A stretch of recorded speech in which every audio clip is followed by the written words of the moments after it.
Le Proche-Orient revient au cœur de l'actualité internationale.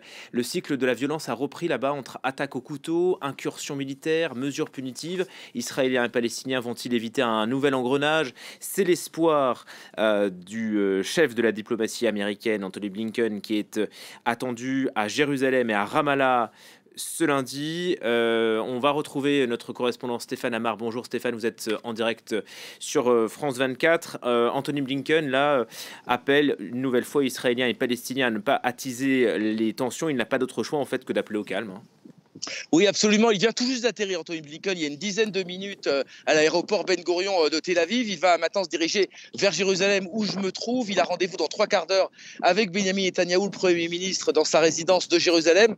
Effectivement, Anthony Blinken, il va devoir s'en tenir certainement à des grandes déclarations. Il a déjà commencé au Caire, d'où il vient. Il appelle au calme entre les deux parties. Mais a-t-il vraiment des moyens de pression? C'est toute la question, puisque Israël, contrairement à ce qui a pu être le cas à une certaine époque, est beaucoup moins sous l'influence des États-Unis. Le pays est beaucoup moins dépendant des pressions américaines. Et il y a à la tête de ce pays désormais une coalition très marquée à droite qui ne compte pas vraiment céder aux pressions américaines a priori. En tout cas, le contexte est explosif, Stéphane, au Proche-Orient. La tension ne retombe pas depuis jeudi, en fait, depuis l'incursion militaire israélienne à Jénine. Tout peut basculer.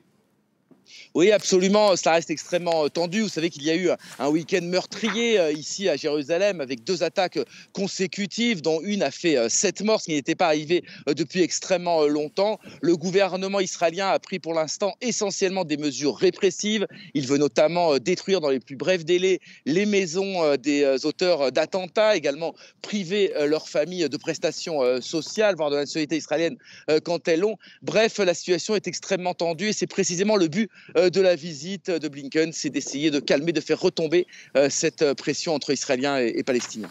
Et on suivra cette visite notamment avec vous, Stéphane Amar. Merci beaucoup. Depuis